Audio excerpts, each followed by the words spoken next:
नमस्कार दोस्तों।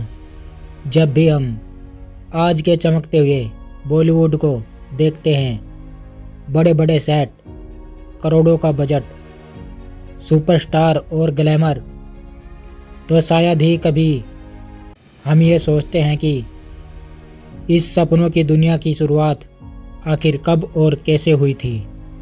आज जिसे हम बॉलीवुड कहते हैं, उसकी जड़ें इतनी पुरानी हैं कि वहाँ ना तो आवाज़ थी, ना रंग थे और ना ही सितारों जैसी चमक।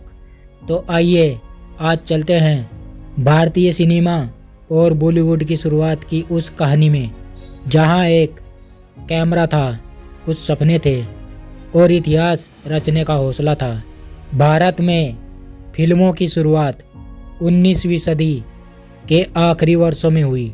1896 में जब लुमियर ब्रदर्स की चलती फिरती तस्वीरें तब की बॉम्बे में दिखाई गई, तो लोगों ने पहली बार पर्दे पर जिंदगी को चलते देखा।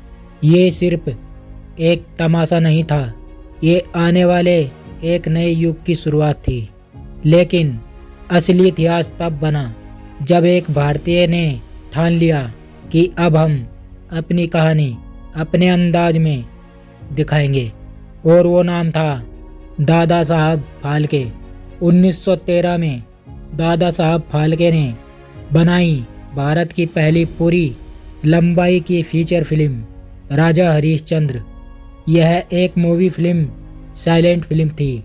इसमें कोई डायलॉग नहीं, कोई गाना नहीं, सिर्फ भावनाएं, अभिनय और कहानी। इस फिल्म की खास बात यह थी कि उस समय महिलाओं का फिल्मों में काम करना समाज में स्वीकार नहीं था, इसीलिए सभी महिला किरदार पुरुषों ने निभाए। राजा हरिश्चंद्र सिर्फ एक फिल्म नहीं थी, यह भारतीय सिनेमा की नींव थी। बॉम्बे कैसे बना फिल्म इंडस्ट्री का केंद्र। धीरे धीरे फिल्मों का क्रेज बढ़ा और बॉम्बे इस नए माध्यम का गढ़ बन गया, क्योंकि यहाँ थिएटर संस्कृति पहले से ही थी। व्यापारी और निवेशक मौजूद थे और सबसे बड़ी बात, यहाँ सपने देखने वाले लोग थे। यहीं से आगे चलकर बॉम्बे फिल्म इंडस्ट्री बनी, जिसे बाद में नाम मिला बॉलीवुड। मूक फिल्मों का दौर 1913-1930। इस दौर में पौराणिक कहानियाँ, राजा महाराजा, धार्मिक गाथाएं सबसे ज़्यादा दिखाई जाती थी, क्योंकि बिना आवाज़ के भी इन कहानियों को समझना आसान था।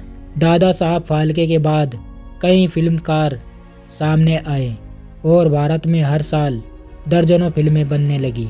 जब फिल्मों ने बोलना शुरू किया, फिर आया वो ऐतिहासिक साल 1931। इस साल रिलीज हुई भारत की पहली बोलती फिल्म आलम आरा। निर्देशक आरदेशियर ईरानी। जैसे ही पर्दे से आवाज़ आई, दर्शक हैरान रह गए, और जब पहली बार गीत गूंजा दे दे खुदा के नाम पे, तो लोगों को यकीन हो गया कि अब सिनेमा सिर्फ देखने की चीज़ नहीं, सुनने और महसूस करने का माध्यम बन चुका है। यहीं से गानों और संगीत ने भारतीय सिनेमा की आत्मा बनना शुरू किया। उस दौर की शुरुआती सितारे और स्टूडियो सिस्टम। 1930 और 40 के दशक में कई बड़े स्टूडियो खड़े हुए। Bombay talkies, new theatres, Pratap studio. इसी दौर में पहले फिल्मी सितारे बने के.एल. सहगल, देविका रानी, अशोक कुमार। इन कलाकारों ने अभिनय को एक नई पहचान दी। और फिर 1947 में देश आज़ाद हुआ और सिनेमा भी बदलने लगा। अब कहानियों में आए आम आदमी, समाज, दर्द, संघर्ष और सपने। यहीं से जन्म हुआ हिंदी सिनेमा के सुनहरे दौर का। ब्लैक एंड वाइट से रंगीन दुनिया तक 1950 और 60 का दशक बॉलीवुड का गोल्डन एरा कहलाया।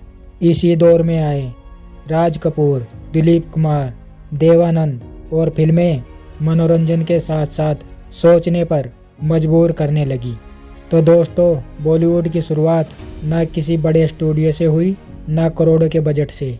इसकी शुरुआत हुई एक सपने से, एक कैमरे से और एक ऐसे इंसान से जिसने कहा हम अपनी कहानी खुद कहेंगे। आज का चमकता बॉलीवुड उसी संघर्ष, उसी मेहनत और उसी जुनून की देन है।